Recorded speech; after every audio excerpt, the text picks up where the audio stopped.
is it? What's up there? The first salmon berry of the season that I have found. Okay. That is so cool. I don't think we can see it on camera. Salmon berry? Wait, toss it. You have to catch this. Yeah. This is important. It's the first one. Okay. 2015, okay? Okay. Perfect. There it is. Tell them it's the first one. It's the first one. Hold on. Salmon berry. This is the first salmon berry of the season that we found. That's pretty cool. You can try it. Ted's gonna try salmon berry. Go ahead. My friend threw this overhand, so I only have half of it because the rest is in the woods somewhere. Okay. So I'm gonna try the first one ever. That's really far away. I don't know. That's realistic. He actually ate it. That's not bad.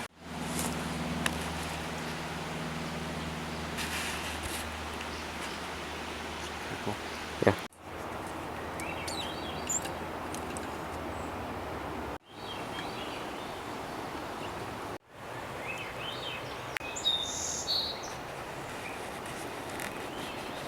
Welcome to Ted's Outdoors Hoodcraft Survival. Today I'm just going to be talking about a berry. Now I've highlighted this berry in I think a couple other videos. Now I just wanted to do a specific video just on this berry. Now this is salmon berry. Now I'll put the words on here so you know how to spell it. And this is of the family, or not the family, but the genus Rubus. And I don't really know how to pronounce the family name. It's like Rosaceae. A or E, A, or something like that. So I'll put it all on the screen right here so that you don't have to be confused by my pronunciation. Anyway, this is a completely edible berry. It grows here. I'm in Oregon, right next to Mount Hood.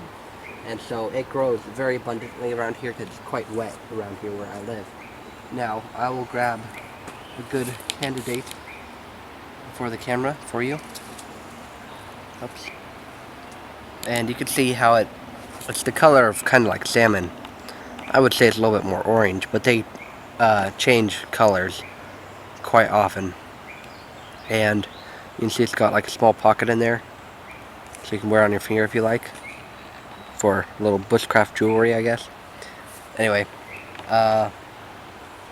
entirely edible, and not very good. I mean, that one was actually pretty good. And I've tried over the years, I've been eating these berries for like 10 years. I've tried for a long time to try and figure out what color is best to eat, you know, what tastes the best.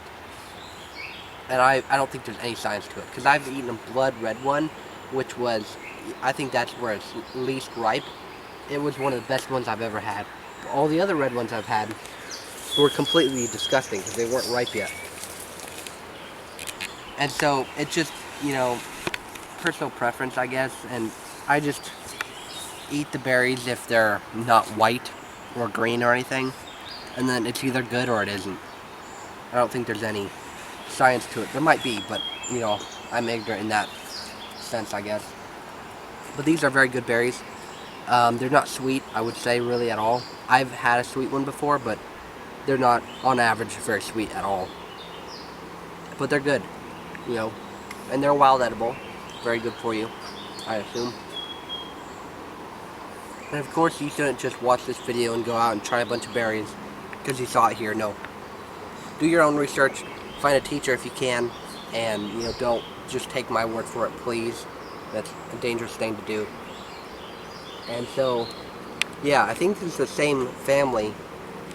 Again, I'm going to butcher the pronunciation. Rosaceae, something like that. I think it's the same family as blackberry. I'm not quite sure though. But anyway, it's great berry. I love it. It's just not very sweet. It's more tart, I would say, or a little bit more bitter. But every once in a while you will get a sweet one. I just don't know how to find a sweet one over a worse one that's not very sweet. But blackberries, if you want something sweet, blackberry is the best I would say. There's some giant ones back here. Like that one's pretty good. And the birds and other insects and things love these berries. Okay, so here's the leaf of it. And you can see it has kind of like 3 prongs. One right here, one right here, and one right here. And it's got thorns, some might say thistles, all over it. And so you got to be careful when gathering these, that they will poke you.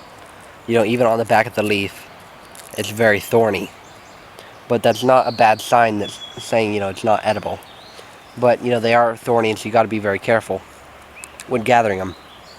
But again, you know, these might be able to be confused with other dangerous plants, so you should get a little bit more research and not just take my word for it. But I just wanted to share this with you guys for anybody who's interested. You know, it's just a wild edible that I like, and I gather and I eat. You know, it's just the way I roll. But anyway, thank you guys all so much for watching. I hope this video was helpful. If it was, you know, leave some comments down below. If you have any questions, any comments, anything at all, just leave it down below in the comments. I will read it. And thank you guys all for watching. We'll see you all in the next video. See ya.